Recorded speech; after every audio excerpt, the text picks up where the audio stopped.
भारत माता की। तो मैं अब आपसे पूछने वाला हूं कि आप सब भारत माता की जय कह रहे हैं, लेकिन भारत शब्द कहां से आया? तो इसको समझने के लिए मुझे कुछ इतिहास का पाठ पढ़ाना पड़ेगा। तो मैं जो कहने वाला हूं कि इस शब्द का ओरिजिन क्या है, जिस नाम से हम अपनी सभ्यता को जानते हैं, उसका इतिहास क्या है। तो इसको समझने के लिए आपको आज से 6000 साल पहले जाना पड़ेगा। उस समय भारत की सभ्यता छोटी छोटी जनजातियों में बटी हुई थी और आज का जो हम लोग हरियाणा प्रांत कहते हैं, हरियाणा प्रदेश है, वहां एक छोटी सी जनजाति थी जिसका नाम था भारत। अब प्रश्न ये उठता है कि एक छोटी सी हरियाणवी जनजाति से हम सबका नाम भारतीय कैसे हो गया? मैं तो बंगाल का हूं, आप लोग बहुत कम ही लोग होंगे जो हरियाणा से होंगे, तो फिर हमारा सबका नाम भारतीय कैसे हुआ? हमारे देश का नाम भारतवर्ष कैसे हुआ? इसको समझने के लिए, जैसे मैंने कहा, आज से 6000 साल वापस जाना पड़ेगा। तो आज से 6000 साल पहले जो हम भूगोल देखते हैं, जो ज्योग्राफी है हमारी देश की, कहीं अलग थी और एक बड़ी सी नदी बहती थी जिसका नाम आपने जानते होंगे, उसका नाम है सरस्वती। अब सरस्वती नाम हम लोग ज्ञान की देवी से जानते हैं। अगर नदी के बारे में कहेंगे तो बहुत इतिहासकार कहेंगे कि ये काल्पनिक नदी है या तो ये सेंट्रल एशिया में है, लेकिन हमारे जो सबसे प्राचीन ग्रंथ हैं उसमें जो उल्लेख है उससे बहुत साफ है कि ये सचमुच ये एक नदी थी और ये बहती थी आज से 5-6 हजार साल पहले। और वो नदी कहाँ थी? तो ऋग्वेद में, जो हमारी जो सबसे प्राचीन ग्रंथ है, उसमें लिखा हुआ है कि सरस्वती नदी गंगा और सतलज के बीच में ये नदी थी। इसका उल्लेख है, एक नदी स्तुति सूक्त है, उसमें उत्तर भारत के सभी नदी पूर्व से पश्चिम के एक एक लाइन में लिस्टेड है। तो यमुना, गंगा, सरस्वती, शुतुद्रु, जो पुराना नाम है सतलज का, परुष्णी, रावी इत्यादि। तो इससे बहुत साफ है कि ये गंगा और सतलज के बीच में से बहती थी।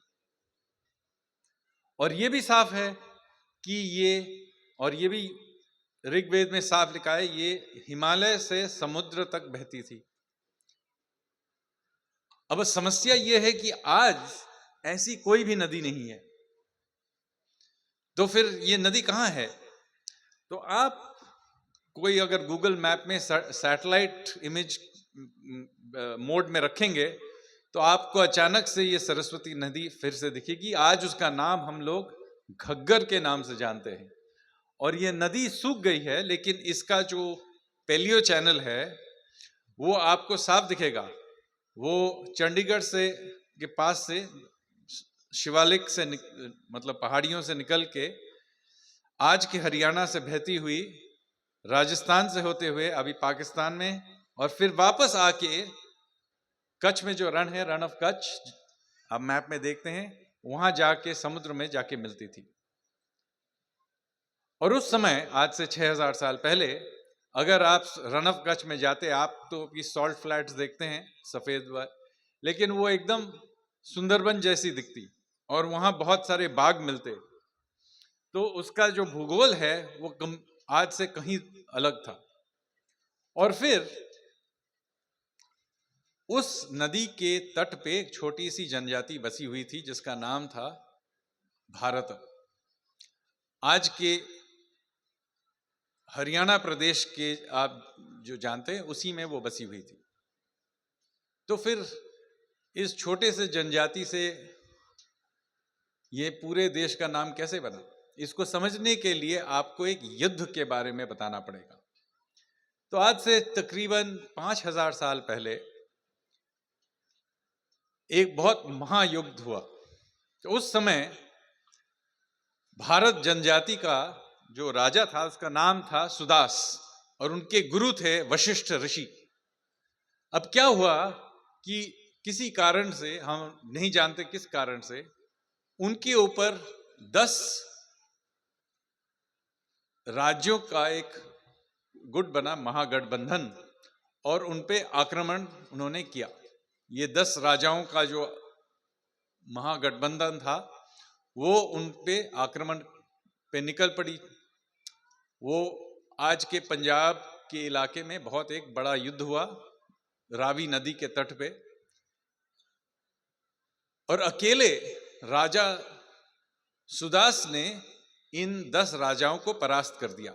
ऋग्वेद में इसका साफ उल्लेख है। इसको 10 राजन्य युद्ध के नाम से आज याद किया जाता है। तो उस युद्ध में बहुत नरसंहार हुआ। इसमें बहुत लोग मारे गए। कहा जाता है 6660 योद्धा मारे गए और काफी सारे वहां से भागने हुए रावी में भी डूब गए। अब उस समय की जनसंख्या की तुलना में 6000 लोग बहुत बड़ा नंबर, आज के जमाने में भी बहुत बड़ा ये नंबर होगा, जनसंख्या होगा, लेकिन उस समय के जनसंख्या की तुलना में ये बहुत 6600 लोग का मारा जाना एक युद्ध में बहुत बड़ी बात थी। उसके बाद राजा सुदास ने यमुना के तट पे और एक राजा को परास्त किया जिसका नाम था राजा भेद, और उसके बाद उन्होंने एक अश्वमेध यज्ञ करके अपने को चक्रवर्ती घोषित किया। तो इसके बाद भारत जो ये जनजाति का ने हमारे इतिहास के पहले साम्राज्य का गठन किया। लेकिन आज हम अपने देश को भारत कहना इस युद्ध में जीत हासिल करने के कारण नहीं है, और न ही सुदास को के इस अश्वमेध यज्ञ को सफल पूर्वक पूर्ण करने के वजह से नहीं। इसका कारण यह है कि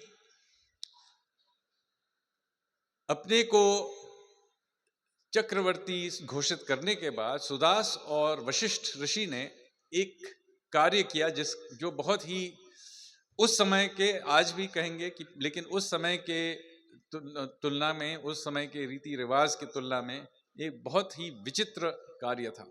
वो ये था कि याद रखिए कि उस समय अगर कोई एक जाति या राज्य किसी और जनजाति को परास्त करती थी तो ये कहते थे कि देखिए हमारे देवी देवता आपके देवी देवताओं से ज्यादा शक्तिशाली हैं, तो आपको धर्म परिवर्तन करना पड़ेगा।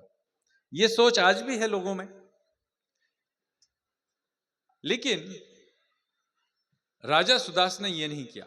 उन्होंने क्या किया, उन्होंने पराजित जो राज्य थे, पराजित जो जन समुदाय थी, उनके ऋषि मुनियों को एक बड़े कॉन्फ्रेंस में बुलाया, एक बड़े सभा में सबको बुलाया। उन्होंने ही नहीं, उनके पास जो पूरे देश में जो जिनके पास उनका संपर्क रहा था उस समय, सभी जनजातियों से उन्होंने ऋषि मुनियों को एक जगह सभा में बुलाया और एक बड़े यज्ञ का आयोजन हुआ। और फिर उस यज्ञ में घोषणा की गई कि किसी भी गुट के देवी देवता एक दूसरे से बड़े छोटे नहीं हैं, लेकिन हम सभी देवी देवताओं का पूजा करेंगे। और ये एक सिविलाइजेशनल कॉन्ट्रैक्ट है, मतलब हमारी सभ्यता का जो नींव है इस कॉन्ट्रैक्ट से होता है। तो हम कैसे जानते हैं ये? इसलिए कि ऋग्वेद के जो आखिरी श्लोक है उसमें ये कॉन्ट्रैक्ट लिखा हुआ है आप सामान्यस्य सुक्तम शायद सभी जानते होंगे। इस शिविर में भी शायद सामान्यस्य सुक्तम का उल्लेख किया गया हुआ, संवगच्छम समदम। आप जब उच्चारण करते हैं तो इसी कॉन्ट्रैक्ट का उल्लेख करते हैं, इसी रिन्यू कर रहे हैं इस कॉन्ट्रैक्ट को। और इस कॉन्ट्रैक्ट के वजह से ऐसा हुआ कि पूरे भारत में जो जनजातियां थी, उन्होंने, उनके ऋषि मुनि, उनके जो पुरोहित थे, उनके जो राजा थे उस समय, उन्होंने इस शपथ को ग्रहण किया। और इसके वजह से क्या हुआ, हम लोग अपने आप को भारतीय कहने लगे। दुख की बात यह है कि इस नींव को डालने वाले राजा सुदास का नाम आज प्राय कोई जानता ही नहीं है। आपके किसी टेक्स्ट बुक पे राजा सुदास का नाम नहीं होगा, लेकिन सचमुच में हमारे राष्ट्रपिता राजा सुदास थे। और राजा सुदास के बारे में दुख की बात है बहुत ही कम लोग जानते हैं। फिर भी ऋषि वशिष्ठ के बारे में लोग जानते हैं, लेकिन राजा सुदास के बारे में नहीं जानते हैं। तो मैंने सोचा कि आज मैं आपको इस कहानी के माध्यम से राजा सुदास और हमारे राष्ट्र, हमारी सभ्यता की नींव को रखने वाले जो इवेंट्स थे, जो जिस तरीके से हमारी सभ्यता का गठन हुआ, उसके बारे में मैं बताऊं। आशा है कि आप इस इतिहास को समझेंगे, याद रखेंगे और समझेंगे कि हम किस तरीके से एक दूसरे से मिले और एक राष्ट्र में जुड़ गए। जय हिंद।